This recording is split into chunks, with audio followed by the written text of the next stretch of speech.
Hi guys, my name is Christine and I'm a dating, relationship and personal development coach. And today I'm talking about how to make a long distance relationship work. And is it possible to make a long distance relationship work? So to answer that question there, is it possible to make a long distance relationship work? And that is yes, but as long as the long distance kind of situation for you both isn't something that is dragging out for too long. Like you're trying basically to get to a point where you're living closer together, or you're getting together. You have to kind of be trying to close that gap between you two. You have to be making an effort to do that basically. So the first point that I want to get into is do not be in contact with them every minute, because this is what's going to kill the attraction. This is what's going to stagnate everything, make everything very boring and things like that. So what I mean by that is that, you kind of have to treat it like when you're dating someone physically, right? And that is usually you date each other, you see each other once a week, you have limited contact between those dates, and you just try and use your text messaging, use your phone calls as a tool to arrange meeting up. Or in your case, if you're having a long distance relationship, arranging video calls with them. And when you have these video calls, you treat it like a date, and the reason why you do this, and you only set it for once a week, where you have like an hour or two together over FaceTime, is because then you can talk about your lives, and you've probably got a lot more to talk about because you haven't spoke that much during the week. So let's say you say to your girlfriend or boyfriend that, hey, you know what, let's just have like a video call once a week where we can talk about our lives together. Because I feel like if we are talking every day, it's going to get really boring. And when we do have a face call together and a FaceTime, whatever it may be, we're not going to have that much to talk about. So it'll be better for us both if we, have just that long time to connect, just a couple of hours a week. And I feel like it will keep the romance alive. We can even dress up. We can even, have a meal together while we do this and things like that, and really treat it like a special date. And not be in each other's notifications all the time, because it can make things very boring. And when you don't have as much to talk about when you do actually have a face call or something like that, or a FaceTime, whatever, it's better to, have it just once a week. And also it keeps things interesting, it keeps things alive, it keeps things, it just makes it much more, I guess you could say, romantic in that way. Because if you're always chatting to each other, it's like you're buddies. But if you're, saving those moments for, building the anticipation of and getting excited about the weekend coming up because you're going to have that long FaceTime with them, it just makes it more interesting. Okay, so that's the first thing that you want to do at the beginning of this sort of process. Is having just one day a week, just for a couple of hours, where you have that FaceTime and you don't talk as much, and you're not always in each other's pockets, not always on the phone to each other all the time, because it does make things boring really, really quickly, right? And that's one of the main killers of romances in long distance relationships, where you're just constantly talking to each other, because it makes things really boring. So save it for that one FaceTime that you have a week.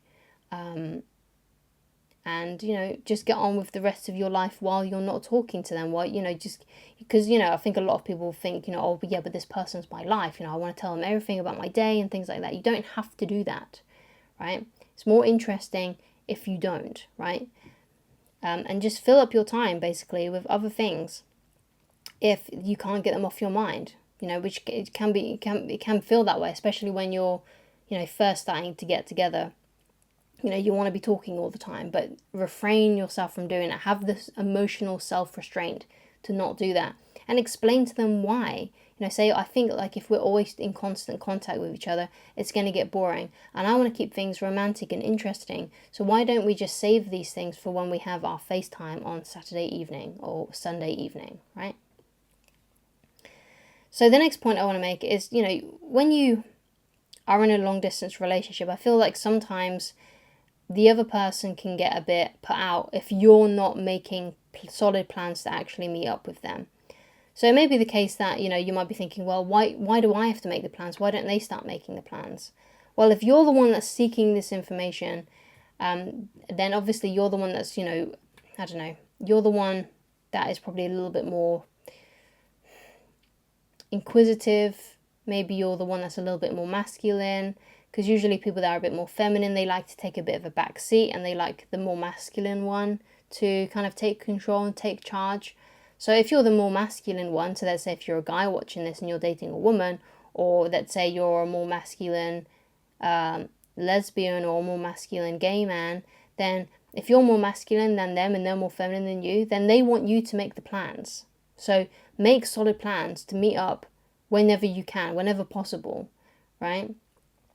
And that will show leadership, which is very attractive to someone that's feminine. If you show leadership qualities like making plans to meet up, things like that, it's just way better, and it's just going to make them feel more attracted to you. So meet up and make as much, where you can meet up physically. Because if you don't do that and you're not taking the initiative and you're not taking the leadership role and you're not trying to move things forward, it's going to make them feel like that you don't care about them, right?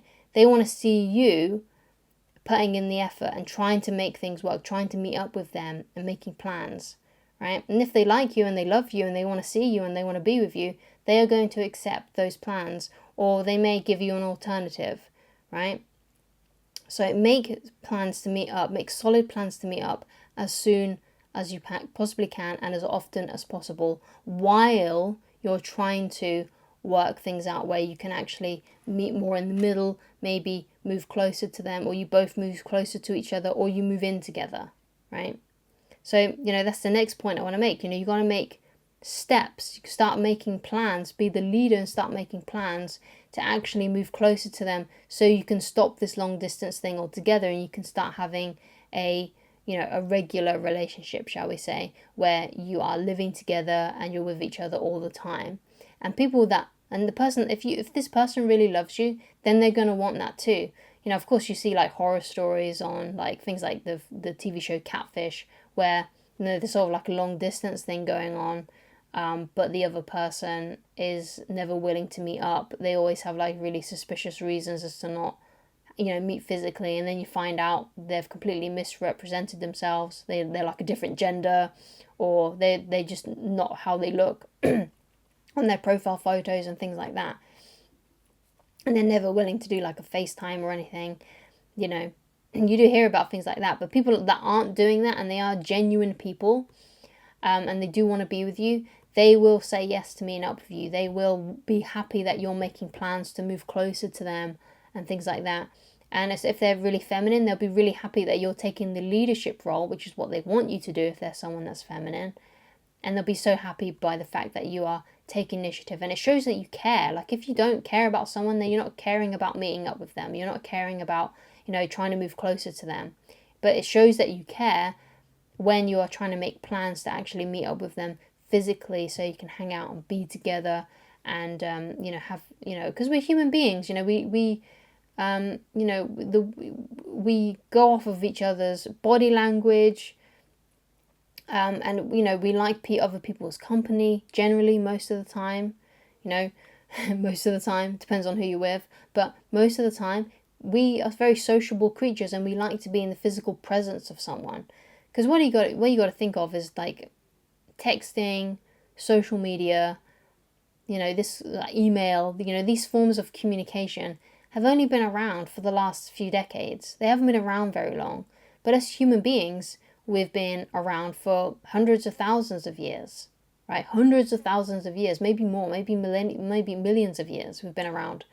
And all that time, we were all about, being physically with each other, right? We are designed to read each other's body language, to go off the physical cues on people's faces. We are very social human beings, and a phone or a computer screen isn't the same. It's just not the same, right? The best way you can replicate it is when you have like a FaceTime, things like that. But we are social creatures. We like to be with each other physically. It's what we crave. Like when you think of like a baby that's just been born, that baby, it needs that physical touch of its mother and things like that. We are designed to be that way. We're not designed to be looking through a cold screen at someone and trying to have a relationship that way. So you got to be trying to move things forward so you can actually start having a more physical relationship and not so much of an online one or an email one, or maybe you're old school romantics and you're writing letters to each other. You got to get to that place where you're meeting each other physically, and that's the only way it can work, really. Because if it's just always long distance for ages and you've got no plans to meet up and make things move, it's not going to work. But if you've got plans to actually meet up and hang out, whether that's just for a couple of days or you're making plans to actually be with each other all the time, because I know people that have been long distance and then they've got together. But they got together, right? They weren't long distance for years and years and years and, decades or whatever. They got things moving. They started to meet up with each other. They started to, live together. They made those plans. And what is great as well, is like if you start making plans to do this, there's very minimal that you have to do. And they will start doing things as well to try and make things move forward. Right? Because it might be the case that you're both kind of like at this kind of like stagnation point where both of you are kind of waiting for the other one to make the first move in terms of getting closer together. But once you make that first move, they will start making steps as well. I found this when I was engaged to my wife. Firstly, I was the one that started looking up venues. And when I started looking up venues and made that first step, that's when my wife got more involved, and in a way she sort of took over a lot of it, right? A lot of the planning and stuff. So you just got to make that first move. That's what they want to see, especially if they're feminine, like my wife. They just want to see you make the first moves, take that leadership role, and they will follow suit and they will start participating and helping make things move forward too. Right, so you're not going to be on your own in this thing. If they're someone who's decent and they love you and they care about you, they will help, but they just want you to make the first move. They just want you to start making things happen. And you got to make things happen, right? That's how you're going to make this long distance relationship work. If you have plans to make it long distance, no more. Okay, so thank you so much for watching. If you'd like to get in touch with me personally and you'd like coaching with me, then please go to www.christineloveridge.com. Thank you so much for watching, and I shall talk to you again very soon. Goodbye.